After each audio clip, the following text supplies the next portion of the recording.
The only possible attitude toward out-of-control desire is a declaration of all-out war. I hear so many Christians murmuring about their imperfections and their failures and their addictions and their shortcomings, and I see so little war. Murmur, murmur, murmur. Why am I this way? Make war! If you wonder how to make war, go to the manual. Don't just bellyache about your failures. Make war! He says, I'm continuing the quote, there is something about war that sharpens the senses. You hear a twig snap or rustling of the leaves and you are in attack mode. Someone coughs and you are ready to pull the trigger. Even after days of little or no sleep, war keeps us vigilant. There is a mean, violent streak to the true Christian life. But now let's very carefully ask, violence against whom? Or what? Not other people. Not other people. Not other people. Not Muslims. Not Hindus. Not Buddhists. Not atheists. Not secularists. Not nominal Christians. Not wives or husband or children or ornery bosses.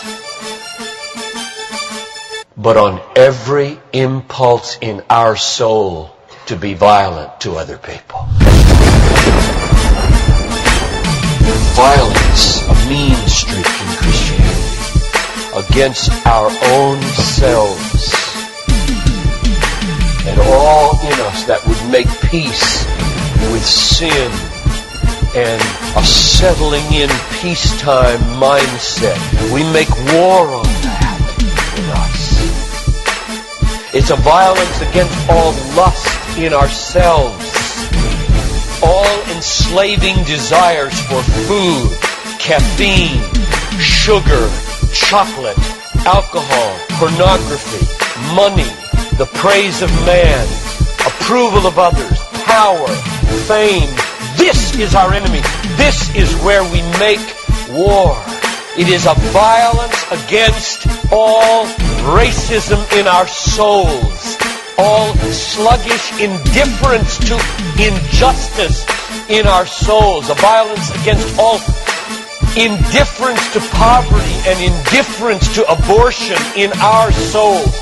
Did you know that in the warfare of Romans, Satan doesn't show up until chapter 16? We tend to think of spiritual warfare as this little thing where you find some way to pray or some way to lay hands on or some way to do a Satan thing. Well, that's important. Believe me, that's important.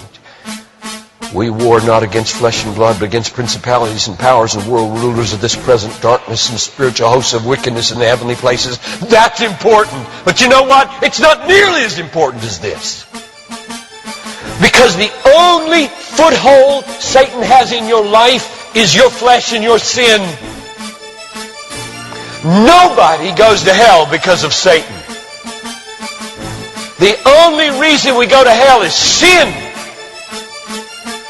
Much more important than fighting Satan is fighting sin. This warfare in verse 13 is vastly more important than figuring Satan out. Get that. My biggest enemy is not Satan. My biggest enemy is John Piper. And he's the only reason I'll go to hell, not Satan. Satan, you don't have nearly that kind of power. And therefore, I really care about us learning how to do this battle. Christianity is not a settle in, live at peace with the world the way it is religion. Like most Christians live their daily lives. Verse 13. If by the Spirit you kill. There's a mean streak in Christianity, and it's not against anybody else but ourselves. In fact, it's against the meanness of ourselves against other people.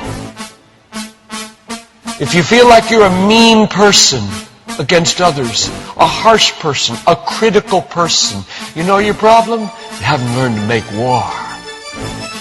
You haven't learned to be mean. You haven't learned to get violent against your violence, against your meanness, against your critical spirit.